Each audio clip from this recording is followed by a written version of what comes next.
So hello everyone, जैसा कि आप सबको पता है कि हमने अपनी प्रीवियस लेक्चर्स में परम्यूटेशन एंड कॉम्बिनेशन को कवर किया है।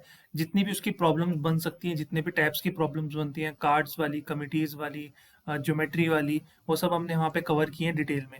बट कुछ क्वेश्चंस ऐसे होते हैं जिन क्वेश्चंस में परम्यूटेशन भी लगती है एंड कॉम्बिनेशन भी लगती है, तो वो हमने अभी तक नहीं किए हैं। तो आज का ये लेक्चर हमारा उसी के ऊपर रहने वाला है, जिसमें हम परम्यूटेशन एंड कॉम्बिनेशन की स्कूल के पॉइंट ऑफ व्यू से जो एडवांस प्रॉब्लम्स होती हैं, ठीक है, उनको हम सॉल्व करने वाले हैं, जिसमें परम्यूटेशन भी लगेगी और कॉम्बिनेशन भी लगेगी। तो शुरू करने से पहले परम्यूटेशन के जो बेसिक कॉन्सेप्ट्स हैं वो आपको पता होने चाहिए। आई थिंक जो फॉर्मूलाज परम्यूटेशन के होते हैं, जितने भी फॉर्मूलाज मैंने आपको बताए हैं परम्यूटेशन के, वो आपको एकदम बाय हार्ट याद होने चाहिए।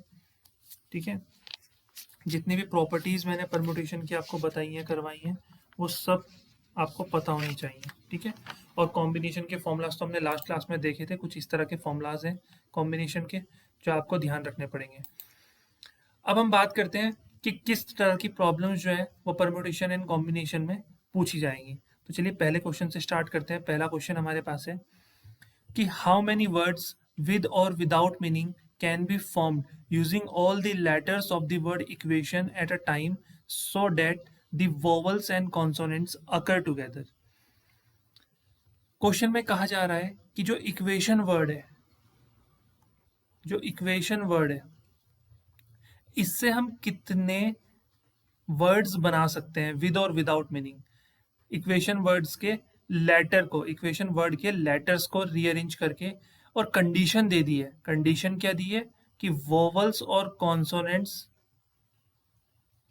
Occurs together, so that vowels and consonants occurs together, मतलब वोवल्स एक साथ आए और कॉन्सोनेंट्स एक साथ आए। तो सबसे पहले तो हमें ये पता करना पड़ेगा कि ये जो इक्वेशन वर्ड है E Q U A T I O N, इस इक्वेशन वर्ड में वोवल्स कौन कौन से हैं और कॉन्सोनेंट्स कौन कौन से हैं। तो वोवल्स कौन कौन से हैं? ए, ई, आई, ओ और यू। इक्वेशन, इसमें ये सब क्या है? ये भी वोवल है, ये भी वोवल है, वोवल वोवल वोवल। बाकी सब क्या है? कॉन्सोनेंट्स है। तो इन वोवल्स को एक साथ लिखो, E U A I O. Clear है? इनको एक साथ लिख दिया। अब जो बचते हैं क्यू टी एन, ये कॉन्सोनेंट्स है हमारे, इनको एक साथ लिखो। अब वो हमें बोल रहे हैं कि आपने सेलेक्ट तो कर लिए वर्ड्स, अब आप इनको अरेंज भी करोगे। तो अब इनका अरेंजमेंट भी करते हैं। ठीक है, देखो ध्यान देना, ये जो पूरे वोवल्स हैं, 5 वोवल्स हैं, इनको एक ही लेटर एज्यूम कर लो। क्या कर लो? एक ही लेटर इनको एज्यूम कर लो। और इन 3 कॉन्सोनेंट्स को भी एक ही लेटर एज्यूम कर लो। तो 2 लेटर है हमारे पास। इन 2 लेटर को हम कितने तरीके से अरेंज कर सकते हैं? 2 फैक्टोरियल तरीके से। भाई 3 लेटर्स होते तो 3 फैक्टोरियल तरीके से, 4 लेटर्स होते तो 4 फैक्टोरियल तरीके से। बट 2 ही लेटर हमारे पास हैं, एक वोवल एक कॉन्सोनेंट, क्योंकि हमने इन पांचों को एक लेटर कंसीडर कर रखा है, इन 3 को एक लेटर कंसीडर कर रखा है। तो ये हमारे 2 फैक्टोरियल से अरेंज हो जाएंगे। बट एक कंडीशन है, भले ही ये वोवल्स एक साथ हमने एक यूनिट मान ली है, लेकिन आपस में तो हम इनको अरेंज कर सकते हैं ना। ई यू ए आई ओ को हम आपस में भी तो शफल कर सकते हैं। तो 1 2 3 4 5 वोवल हैं एक साथ, तो इनको आपस में 5 फैक्टोरियल से हम क्या कर सकते हैं? अरेंज कर सकते हैं। फिर multiply Q T N, Q T N को भी तो हम आपस में अरेंज कर सकते हैं।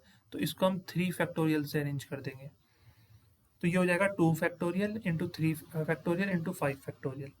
तो इसको अगर हम सॉल्व करते हैं तो 2 फैक्टोरियल तो हमारा 2 के बराबर होता है, 5 फैक्टोरियल किसके बराबर होता है? 60 के बराबर होता है। ठीक है, 120 के, 5 फैक्टोरियल हमारा 120 के बराबर होता है, और 3 फैक्टोरियल हमारा 6 के बराबर होता है। तो 2 5 ज़ा 10, 4 3 ज़ा 12 और 2 6 ज़ा 12। तो 12 का स्क्वायर कितना होता है? 144, और ये 0। तो इतने तरीके से हम इसको अरेंज कर सकते हैं। तो इस तरह से हम क्वेश्चन करेंगे जो हमें परम्यूटेशन एंड कॉम्बिनेशन के ऊपर मिक्स्ड प्रॉब्लम्स पूछी जाएंगी। सो आई थिंक इतना क्लियर हो गया होगा। चलते हैं अपने नेक्स्ट क्वेश्चन की तरफ और देखते हैं नेक्स्ट क्वेश्चन क्या कह रहा है। नेक्स्ट क्वेश्चन इजी है, देखो क्या कह रहा है कि out of 7 consonants and 4 vowels how many three consonants and two vowels can be formed, how many words of three consonants and two vowels can be formed. भाई देखो, हमें 7 कॉन्सोनेंट्स अवेलेबल है, हमें इस 7 में से सबसे पहले 3 कॉन्सोनेंट्स को सेलेक्ट करना है। तो सेलेक्ट करने में क्या लगता है, कॉम्बिनेशन, तो 7C3।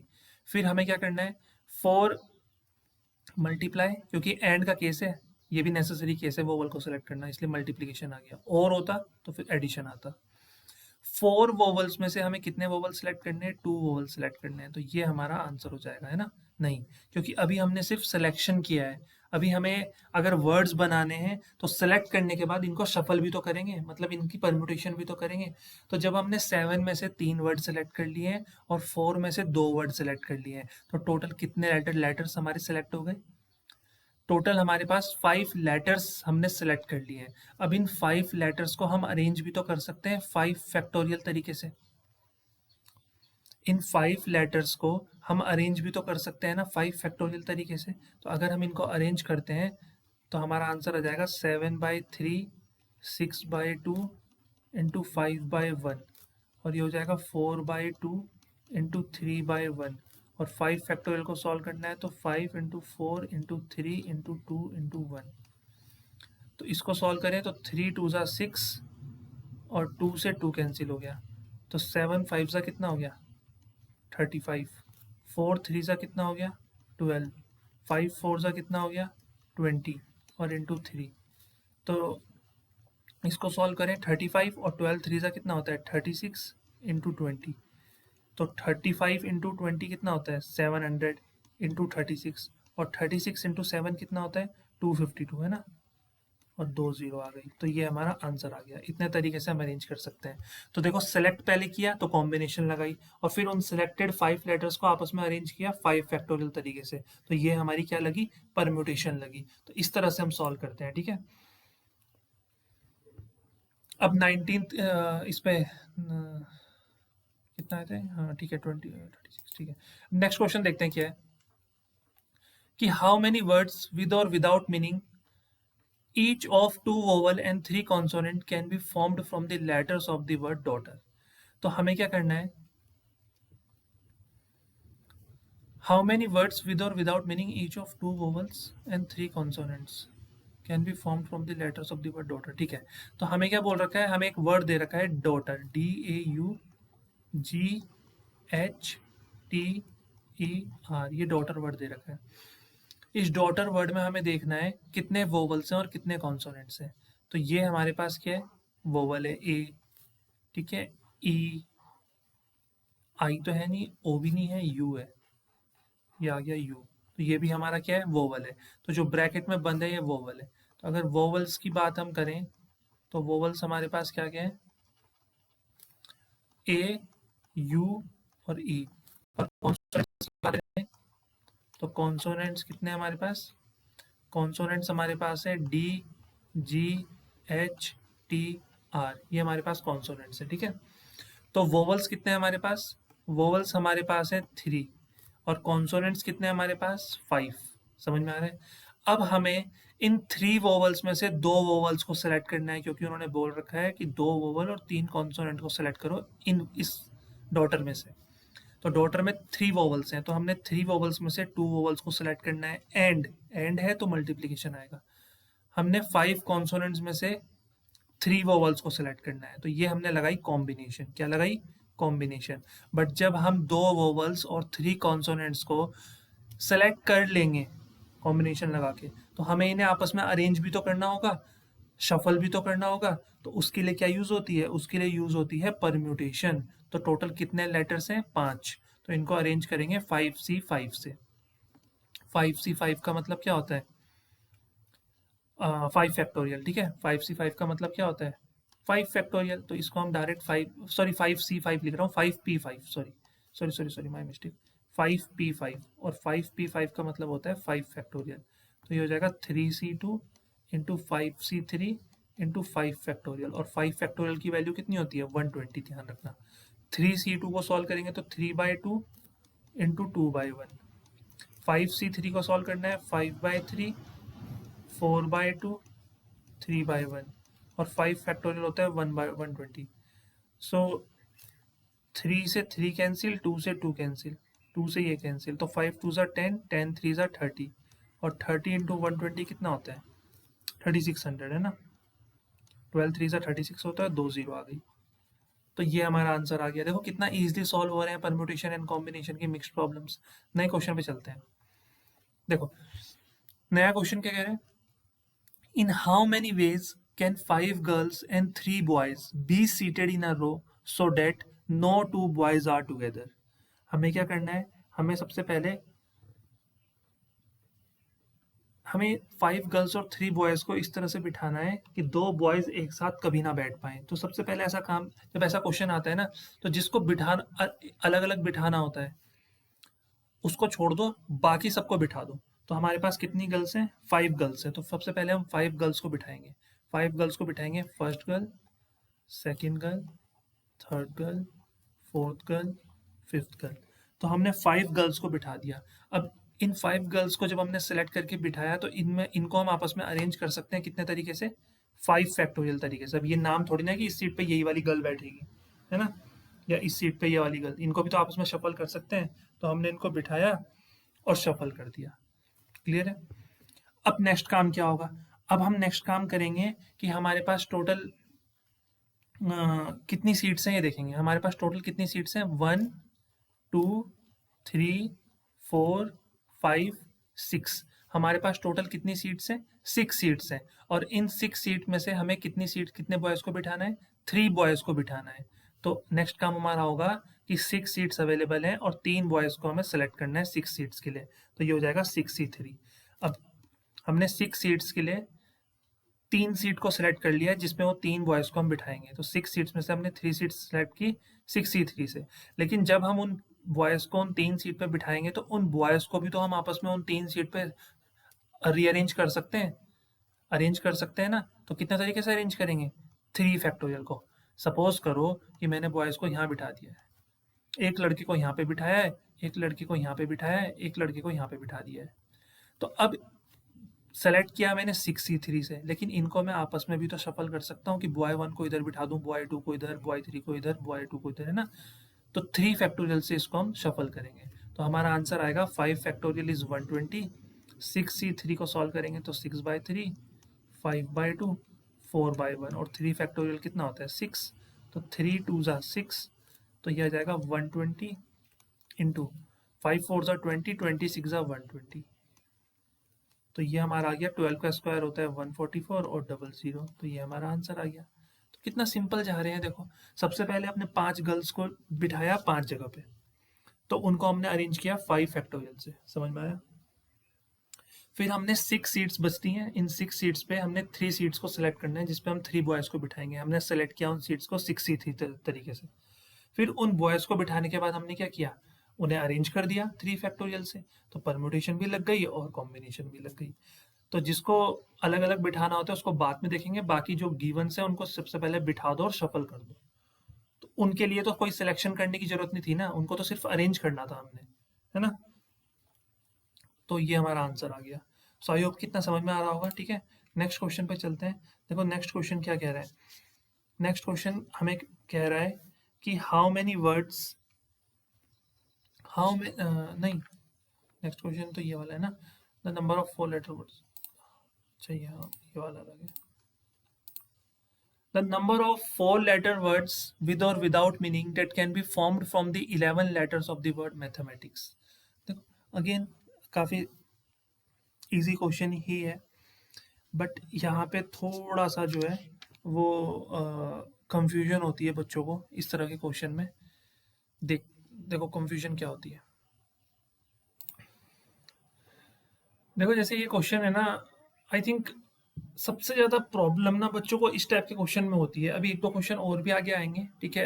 एक आई थिंक PNS वाला क्वेश्चन है, वो NCERT एग्जाम्पलर में भी है।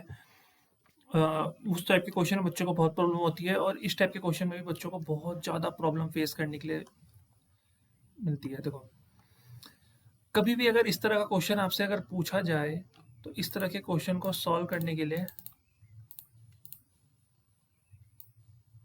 इस तरह के क्वेश्चन को सॉल्व करने के लिए आपको ध्यान रखनी है एक चीज़।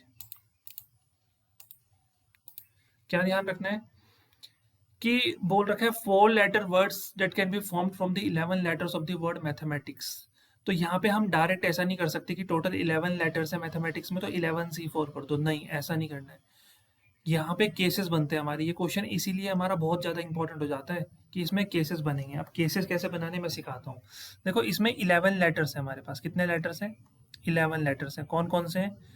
कुछ रिपीट भी तो हो रहे हैं, देखो एम और एम 2 बार रिपीट हो रहा है, तो यहाँ पे लिखो एम और एम। इसको एक बॉक्स में बंद कर देता हूँ, ठीक है। फिर नेक्स्ट लेटर हमारे पास कौन सा रिपीट हो रहा है, देखो ध्यान से, ए है ना, ए और ए, तो यहाँ पे लिखेंगे ए और ए, तो ये 4 लेटर्स हो गए हमारे पास। क्लियर है? इसके बाद और भी तो रिपीट हो रहा है, टी रिपीट हो रहा है, टी टी 2 बार है, तो टी और टी, तो ये टी टी रिपीट हो गया। इसके बाद कुछ रिपीट हो रहा है? नहीं, तो इसके बाद सिर्फ एच है, ई है, आई है, सी है और एस है, और ई है हमारे पास, और आई है, सी है और एस है।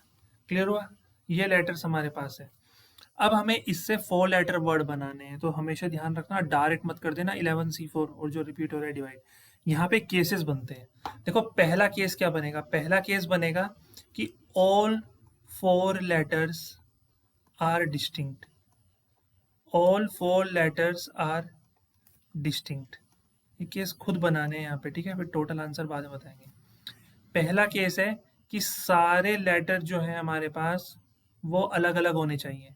तो अगर सारे लेटर्स चारों के चारों अलग अलग होंगे तो हमारे पास टोटल कितने लेटर्स हैं अलग अलग? 1 2 3 4 5, इसमें से भी एक टी ले लो 6, एक ए ले लो 7 और एक एम ले लो तो 8। तो टोटल हमारे पास 8 लेटर्स हैं जो अलग अलग हैं। इनमें से सिर्फ 4 लेटर को सिलेक्ट कर लो, और इन 4 लेटर को सिलेक्ट कर लिया तो ये हमने लगाई कॉम्बिनेशन। अब सिलेक्ट करने के बाद इनको अरेंज भी तो करेंगे, तो परम्यूटेशन लगेगी, मतलब 4p4, 4p4 का मतलब होता है 4 फैक्टोरियल, तो यहाँ पे परम्यूटेशन लग गई। तो 8c4 इंटू 4p4, तो कितना हो जाएगा ये? 8c4 अपॉन 4 इंटू 4p4, तो ये हमारा हो जाएगा 8/4, 7/3, 6/2, 5/1 और 4 फैक्टोरियल है, तो 4 3 2 1, 4 3 12, 12 2 24। तो देखो इसको सॉल्व कर लेते हैं। 4 1 4, 6 24, 3 2 6, तो 6 5 30, 7 8 56, 3 6 18, 1 कैरी 1680। तो ये सॉल्व करके हमारा आ जाएगा 1680। समझ में आया इतना? तो इसको तो हम यहाँ पे लिख देते हैं 1680, ये हमारा आंसर आ जाएगा। तो ये हमने यहाँ पे लिख दिया है 1680, ये हमारा आ गया जब चारों ही लेटर्स डिस्टिंक्ट होंगे। अब केस सेकंड देखो, केस सेकंड में हम क्या करेंगे, कितने केस बन सकते हैं टोटल देखते रहेंगे। तो 4 लेटर्स डिस्टिंक्ट है, एक केस हमने ये बनाया। केस सेकंड में हम लेते हैं कि 2 लेटर्स अलग अलग होंगे, 2 आर अलाइक, है ना, 2 alike and 2 distinct, and 2 distinct, मतलब 2 लेटर्स तो एक जैसे हों, या तो ए आ जाए या एम आ जाए या टी आ जाए, और बाकी 2 लेटर्स की जगह 2 अलग अलग लेटर्स। समझ रहे हो? इस तरह का वर्ड होना चाहिए, मतलब या तो ए आ जाए और एक इनमें से एक एक लेटर आ जाए, जैसे एच आ गया और सी आ गया, इस तरह का। या तो एम आ जाए या आई आ गया या एस आ गया, इस तरह से। 2 are alike and 2 are different, तो एक केस ये भी तो बन सकता है। तो इस केस को देखते हैं, ठीक है। समझते रहना बस ध्यान से, ये क्वेश्चन टफ है, अगर ये क्वेश्चन 2 3 लास्ट के समझ गए तो पूरी परम्यूटेशन कॉम्बिनेशन समझ में आ गई। तो 2 अलाइक लेटर्स जो एक जैसे होंगे, तो वो सिलेक्ट करने का तरीका क्या हो जाएगा? भाई हमारे पास कितने पेयर हैं अलाइक के? 3 पेयर हैं। अब इन 3 पेयर में से एक पेयर सेलेक्ट कर लो, सीधी सी बात है, इन 3 पेयर में से एक पेयर सेलेक्ट कर लो। क्लियर है? अब जब हमने इन 3 पेयर में से एक पेयर सेलेक्ट कर लिया, तो जो अलाइक वाले हैं वो तो हमें मिल गया एक पेयर। बाकी 2 लेटर्स हमें इन 5 डिस्टिंक्ट लेटर्स में से सेलेक्ट करने पड़ेंगे, ठीक है। बट यहाँ पे बच्चे यही गलती करते हैं कि दो दो लेटर्स हैं वो इन 5 में से सेलेक्ट कर लेते हैं, ऐसा नहीं होगा। सबसे पहले आप इन 3 पेयर में से एक पेयर सेलेक्ट कर लो, तो हमने एक पेयर सेलेक्ट कर लिया। अब हमारे पास कितने डिस्टिंक्ट लेटर हैं? एस, सी, आई, ई, एच, एक टी है और एक ए है। जब एक पेयर इनमें से सेलेक्ट हो जाएगा तो बाकी जो दो पेयर बचेंगे उनका भी तो एक एक लेटर लोगे ना। तो टोटल 7 लेटर्स होंगे, ध्यान रखना है। टोटल कितने लेटर्स हो जाएंगे? 7। तो इन 7 में से हमें दो सेलेक्ट करने हैं। एग्जाम्पल के लिए बता रहा हूँ, मान लो हमने एम को सेलेक्ट कर लिया पेयर की फॉर्म में, तो अब हमारे पास डिस्टिंक्ट लेटर कितने बचेंगे? हमारे पास बचेगा एस, सी, आई, ई, एच, टी, ए। तो 7 में से दो सेलेक्ट करने हैं, समझ में आ रहा है? तो ये तो हमने किया सिलेक्शन। अब इन 4 लेटर्स को आपस में क्या करेंगे? अरेंज। कितने तरीके से? 4 फैक्टोरियल से, मतलब 4p4। और 4p4 का मतलब होता है 4 फैक्टोरियल। इसके बाद हम क्या करेंगे? देखो, ये तो 7 में से जो दो लेटर सेलेक्ट करेंगे अलग अलग हैं, बट ये जो 3 में से एक पेयर सेलेक्ट कर रहे हैं, इस पेयर में जो लेटर्स होंगे वो रिपीट हो रहे होंगे। तो कितने लेटर्स रिपीट हो रहे हैं? 2। तो डिवाइड बाय 2 फैक्टोरियल करेंगे। तो ये चीज़ ध्यान रखना, इस तरह से सॉल्व किया जाता है। तो यहाँ से हमारा ये आंसर आ जाएगा, ठीक है? इसको सॉल्व करोगे आप, इसको सॉल्व करके आपका आंसर आ जाएगा। देखो, मैंने क्वेश्चन बहुत बार करवा रखे हैं तो इनके आंसर याद हो जाते हैं। आई थिंक इसका आंसर ना, जहाँ तक मेरे को पता है, 756 या 786, ऐसी ऐसी इसी तरह से कुछ आएगा। 756 के अराउंड आएगा आई थिंक। ठीक है, क्लियर है? अब और क्या केस बन सकते हैं? नेक्स्ट केस हमारा बन सकता है क्या, कि हमने क्या किया, हमने 2 are of one kind, one kind, 2 alike of one kind and 2 alike of other kind। देखो, इसका मतलब क्या होता है? इसका मतलब होता है कि इस केस में आप पेयर ही सेलेक्ट कर लो। इसका मतलब होता है इस केस में आप पेयर ही सेलेक्ट कर लो। मतलब एम एम और ए 4 लेटर्स बनाने हैं हमें, तो या तो आप ऐसे बना लो एम एम ए, या आप ऐसे बना लो एम एम टी टी, या ऐसे बना लो ए टी टी, या ऐसे बना लो एम, है ना, एम टी टी एम, इस तरह से कुछ भी बना लो। मतलब बेसिकली दो लेटर्स एक तरह के होने चाहिए और दो लेटर्स एक तरह के होने चाहिए। तो या तो एम एम ले लो, ए ले लो, या एम एम टी टी ले लो, या ए टी टी ले लो, है ना? तो इस तरह से समझ रहे हो, तो इस तरह से समझना। तो अगर हमें दो पेयर सेलेक्ट करने हैं आउट ऑफ 3 पेयर, तो कितने तरीके से हम कर सकते हैं सेलेक्ट, बच्चों बताओ?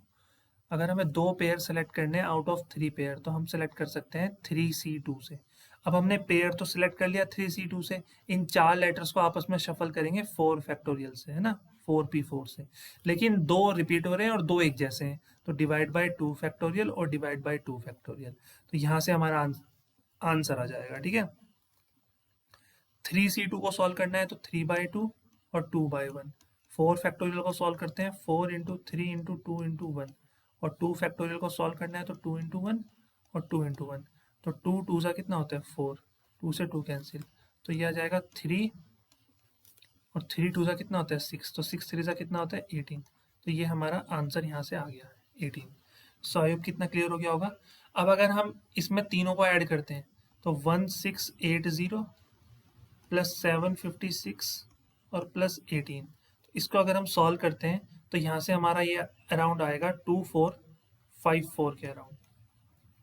क्लियर है? तो 1680 756 प्लस 18, 1680 है ना, तो ये 1700, 2200, ठीक है, हाँ ठीक है, नहीं, हाँ ठीक है, 2454 के अराउंड आएगा। तो ये हमारा आंसर आ गया। देखा कितना सिंपल क्वेश्चन था कि मैथमेटिक्स से हमें विद और विदाउट मीनिंग 4 लेटर्स का वर्ड बनाना है ना, out of the 11 letters of the mathematics. तो हम डायरेक्ट भी कर सकते थे, बट आपको पता होना चाहिए कि केसेस किस तरह से बनते हैं। आई होप कितना क्लियर हो गया होगा। तो जब आपको बोलते हैं कि मैथमेटिक्स के सारे लेटर्स को सफल करके कितने वर्ड्स बन सकते हैं विद और विदाउट, तब तो हम डायरेक्ट फॉर्मूला लगा देते हैं। बट जब हमें मैथमेटिक्स में टोटल 11 लेटर्स और उनमें से 4 लेटर का वर्ड बनाना है, तो डिपेंड करता है कि हम कौन से लेटर्स ले रहे हैं। तो इस तरह के केसेस हमें बनाने ही पड़ेंगे, तभी जाकर हम अपना क्वेश्चन जो है वो सॉल्व कर पाएंगे। अब चलते हैं अपने नेक्स्ट क्वेश्चन पे। देखो, नेक्स्ट क्वेश्चन ये भी इंपॉर्टेंट क्वेश्चन है, ठीक है, एनसीईआरटी का क्वेश्चन है, इंपॉर्टेंट है, कि इन how many ways can the letters of the word permutation be arranged if the word starts with P and end with S?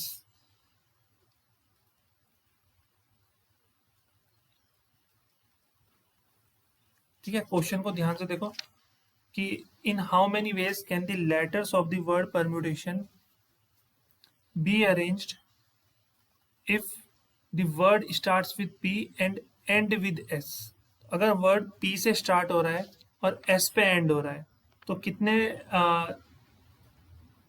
Words हम बना सकते हैं। ठीक है, देखो पहला पार्ट, सबसे पहले परम्यूटेशन में देखो कितने लेटर्स हैं, तीन, तीन छः, तीन नौ और 12, टोटल 12 है। तो एक काम करो, पी को फिक्स कर दो, क्योंकि पी से स्टार्ट करना है तो पी को फिक्स कर दो भाई।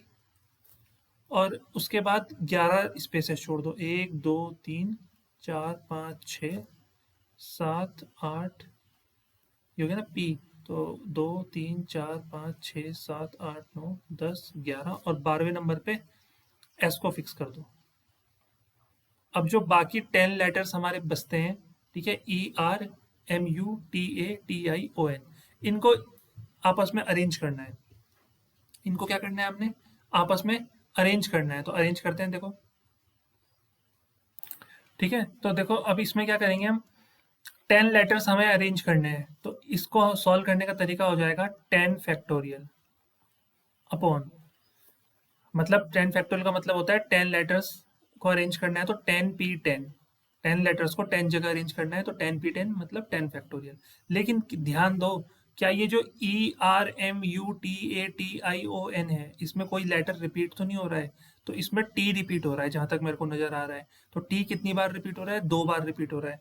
तो डिवाइड बाय 2 फैक्टोरियल करेंगे हम, तो ये हमारा आंसर हो जाएगा। ठीक है, 10 फैक्टोरियल अपॉन 2 फैक्टोरियल। तो इसको अगर हमें सॉल्व करना है तो यहाँ से हम इसको सॉल्व भी कर सकते हैं। 10 फैक्टोरियल अपॉन 2 फैक्टोरियल कितना होता है, तो वहां से हमारा आंसर आ जाएगा। क्लियर है? अब हम सेकंड पार्ट पे आते हैं। सेकंड, फर्स्ट पार्ट तो बहुत ईजी था। ठीक है, वोवल्स आर ऑल टुगेदर। तो देखो पहले परम्यूटेशन में PERMUTATION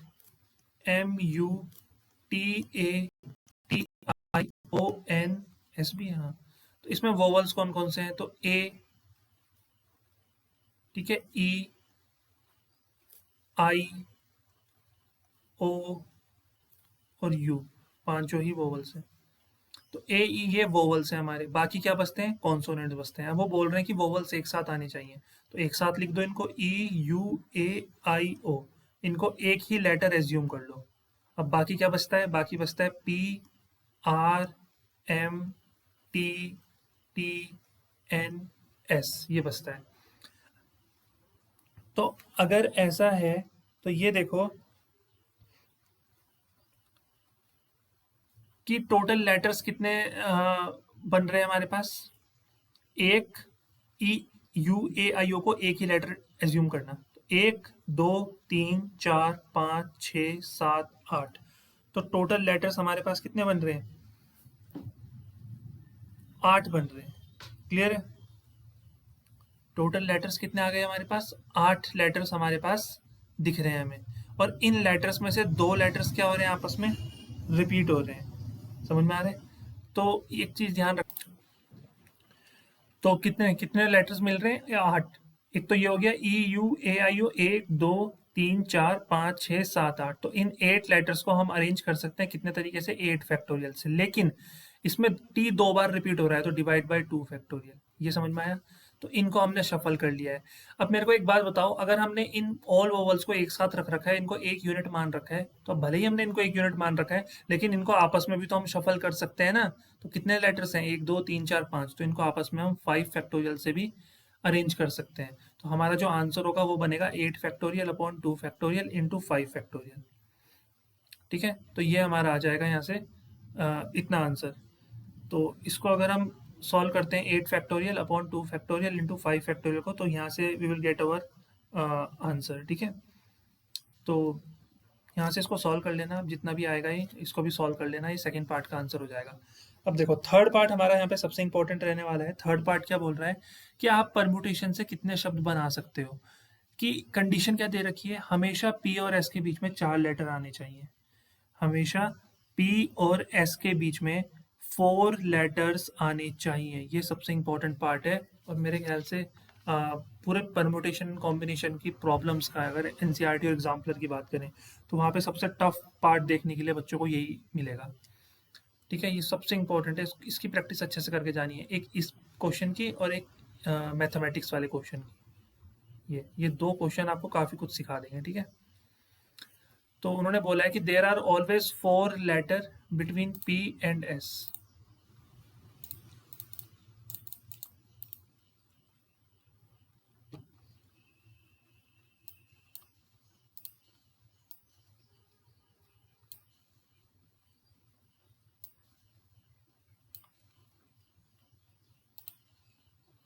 कि देर आर 4 लेटर बिटवीन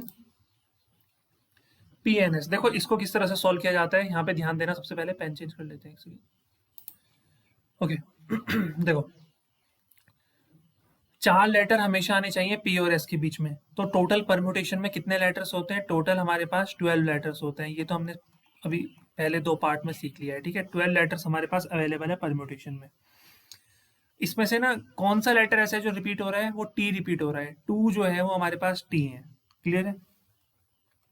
अब जो पी और एस के बीच में हमने 4 लेटर्स रखने हैं, उसमें अलग अलग केसेस बनेंगे। देखो पहला केस क्या बनेगा?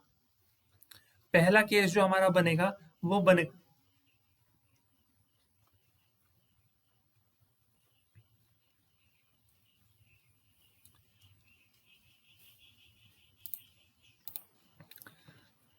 सबसे पहले बताओ, इतना तो आपको समझ में आ गया ना कि परम्यूटेशन में टोटल 12 लेटर्स हैं जिसमें 2 टीज हैं, और हमने पी और एस के बीच में क्या करना है? पी और एस के बीच में हमने 4 लेटर्स फिल करने हैं। तो अगर मैं पी और एस को हटा दूं परम्यूटेशन से तो कितने लेटर बचेंगे? 10। और अगर मैं उसमें से 2 टी को भी हटा दूं तो कितने लेटर बचेंगे? 8 लेटर्स। तो ये ध्यान रखना कि अगर मैं पी एस और 2 टी को हटाता हूं तो 8 लेटर्स बचेंगे। तो देखो पहला केस में क्या बता रहा हूं यहाँ पे कि क्या हो सकता है। पहला केस में बोल रहा हूं कि जो पी और एस के बीच में है, ठीक है, बिटवीन पी एंड एस। पहला केस मैंने बोला बिटवीन पी एंड एस।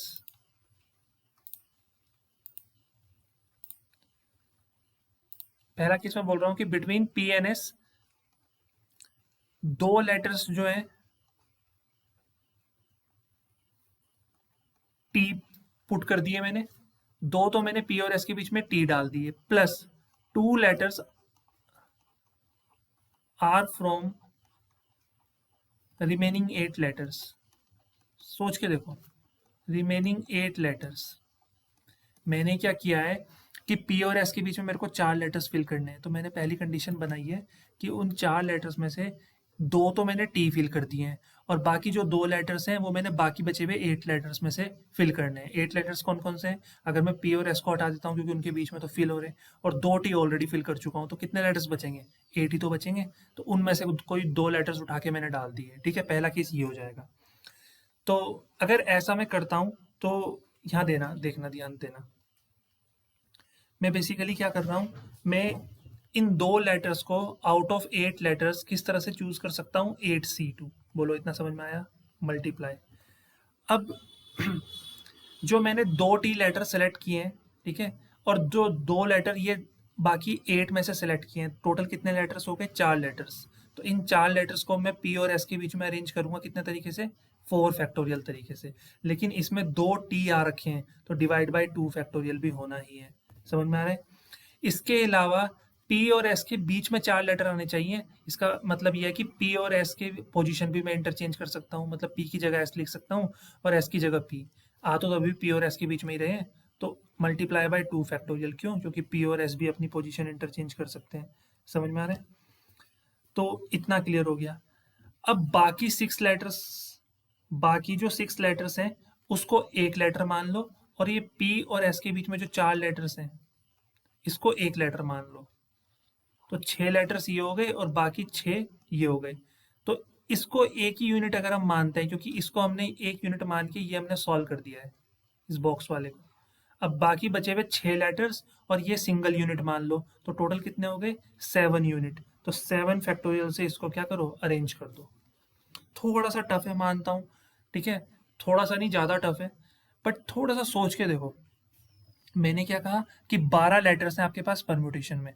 उनमें 2 तो लेटर्स कौन कौन से हैं? एक तो पी है और एक एस है, और 2 लेटर्स टी हैं, ये ध्यान रखना। अब मैंने कह रहा हूँ कि मैं पी और एस मैंने लिखा है, और इसके बीच में 4 खाली जगह है। मैंने कहा 2 तो मैंने इसमें 2 टी डाल दिए, टी और टी। बाकी बचे हुए 2 लेटर्स मैंने 8 लेटर्स में से पी और एस को हटाओगे और 2 टी को हटाओगे, तो जो 8 लेटर्स बचेंगे उनमें से मैंने 2 लेटर्स उठाए और यहाँ पे फिल कर दिए। समझ में आ रहा है? मान लो मैंने ओ और एन फिल कर दिया। फिर मैंने कहा कि मैंने 8 में से 2 लेटर सेलेक्ट किए 8C2 तरीके से। फिर मैंने कहा कि मैंने इन 4 को जो मैंने पी और एस के बीच में फिल किए हैं, इनको मैंने आपस में अरेंज किया है 4 फैक्टोरियल तरीके से। अब इसमें 2 टी रिपीट हो रहे हैं, तो मैंने इसमें क्या किया, 2 फैक्टोरियल से डिवाइड कर दिया। फिर मैंने कहा पी और एस भी तो अपनी पोजीशन इंटरचेंज कर सकते हैं, तो मैंने 2 फैक्टोरियल से मल्टीप्लाई कर दिया। अब मैंने कहा इसको तो हमने पूरा सॉल्व कर लिया, तो इसको एक यूनिट मान लो। इसको अगर एक यूनिट मानते हैं तो बचे हुए कितने लेटर्स हैं अभी हमारे पास? 6। तो 6 लेटर्स वो बचे हुए और एक यूनिट ये पूरी, जिसको हमने एक लेटर मान लिया है, तो टोटल 7 लेटर हो गए। अब हम इनको अरेंज करेंगे 7p5 से, 7p7 से। तो 7p7 क्या होता है? 7 फैक्टोरियल। तो यहाँ से हमारा आंसर आएगा। समझ में आ रहा है? अब सेकंड केस लेते हैं। देखो सेकंड केस क्या होगा। सेकंड केस में कह रहा हूँ कि सेकंड केस में क्या कह रहा हूँ कि अब ना P और S के बीच में हमें 4 लेटर्स फिल करने हैं और बाकी 6 लेटर्स यहाँ पे हैं हमारे पास। ठीक है, ये P और S के बीच में 4 लेटर्स फिल करने हैं, बाकी 6 यहाँ पे फिल करने हैं। तो P और S के बीच में जो 4 लेटर्स फिल करने हैं ना, इसमें से मैं क्या कर रहा हूँ, 3 लेटर्स जो हैं वो बहुत डिफरेंट फिल कर रहा हूँ और एक T फिल कर दूंगा। समझ रहे हो? एक मैंने टी फिल कर दिया और बाकी 3 लेटर्स जो हैं वो मैं बाकी इन सब लेटर्स में सेलेक्ट करूंगा। तो मेरे पास बाकी लेटर्स कितने अवेलेबल थे? पी एस और 2 टी को हटा के 8 लेटर्स थे। इसमें से मैं 3 लेटर सेलेक्ट कर लूंगा, 8C3। समझ में आ रहा है? एक मैंने टी फिल कर ही दिया है, क्योंकि टी तो 2 थे मेरे पास, वो मैंने पहले ही अलग रख लिए थे, उनमें से एक टी मैंने फिल कर दिया है। तो अब इन 4 को, ये 1 2 3 4, इन 4 को शफल करो। चलो, तो 4 फैक्टोरियल से मैंने इनको शफल कर दिया। ठीक है, डिवाइड बाय 2 फैक्टोरियल इस बार नहीं होगा क्योंकि एक ही टी है। फिर मैं क्या करूंगा, पी और एस को आपस में इंटरचेंज करूंगा, तो यह आ जाएगा 2 फैक्टोरियल। क्लियर है? अब जब मैंने इस बॉक्स को लिख दिया है, इसको एक लेटर मान लो, बाकी बचे हुए कितने हैं? 6 लेटर। तो 6 + 1 7। तो 7 लेटर्स को अरेंज करेंगे 6 7 फैक्टोरियल से, तो ये हमारा आंसर आ जाएगा सेकंड केस में। थर्ड केस क्या बनेगा? थर्ड केस हमारा बनेगा कि अब कोई भी टी नहीं है। पहले केस में 2 टी थे, सेकंड में एक टी था, और अब क्या है, पी और एस के बीच में कोई भी टी फिल नहीं होगा। पी और एस के बीच में कोई भी टी फिल नहीं होगा। तो पी और एस के बीच में अगर कोई भी टी फिल नहीं होगा, तो चारों के चारों लेटर हमें बाकी बचे हुए 8 लेटर में से क्या करने पड़ेंगे? सेलेक्ट करने पड़ेंगे। ऐसा है क्या? ठीक है, फिर इन चारों लेटर को हमें अरेंज करना पड़ेगा 4 फैक्टोरियल तरीके से। ठीक है, पी और एस की पोजीशन को भी हम इंटरचेंज कर सकते हैं, तो मल्टीप्लाई बाय 2 फैक्टोरियल। क्लियर है? अब ये बॉक्स वाला तो एक लेटर एज्यूम कर लो, बाकी बचे 6 लेटर, तो टोटल हो गए 7 लेटर। 7p7 मतलब 7 फैक्टोरियल। अब यहाँ पे तो टी है नहीं, तो इसका मतलब दोनों टी यहाँ पे आएंगे, सीधी सी बात है। तो इन 7 फैक्टोरियल में 2 फैक्टोरियल से डिवाइड कर दो। तो ये आ गया हमारा थर्ड केस। इसके अलावा हमारे पास कोई केस नहीं बचेगा। अब हमें क्या करना है, इन तीनों केसेस को ऐड करना है। समझ रहे हो? इन तीनों केसेस को क्या करना है? ऐड करना है। क्लियर है? इन तीनों केसेस को ऐड करना है, और ऐड करके जो आंसर आएगा वही हमारा प्रॉपर आंसर हो जाएगा। ठीक है, तो पहला केस क्या था? देखो मैं यहाँ पे क्या करता हूँ, मैं लिख देता हूँ। पहले केस की अगर हम बात करें, तो पहला केस क्या था? 8C2। ठीक है, 4 factorial upon 2 factorial, 2 factorial into 7।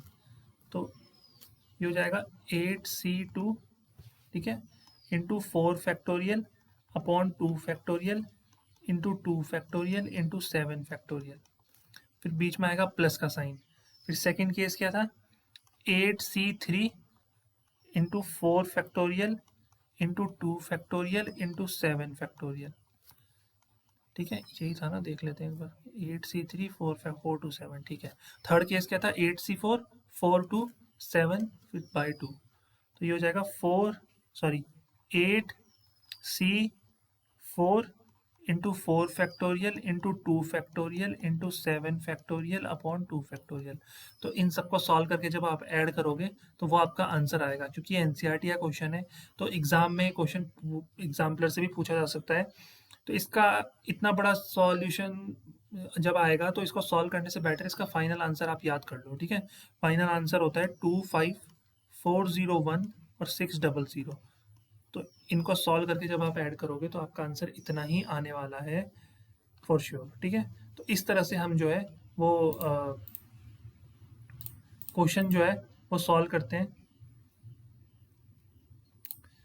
Permutation की जो मिक्स्ड प्रॉब्लम्स होती हैं, तो आई थिंक क्लियर हो गया होगा। थोड़ा सा टफ पड़ सकता है, बट अगर आप इसको 2-3 बार देखोगे तो आपको ये चीज़ें समझ में आ जाएंगी। ठीक है, बहुत सिंपल तरीके से मैंने कोशिश की है इसमें समझाने की, परम्यूटेशन एंड कॉम्बिनेशन की जो मिक्स्ड प्रॉब्लम्स हैं कि उनको किस तरह से हम सॉल्व कर सकते हैं। सो आई थिंक इतना क्लियर हो गया होगा।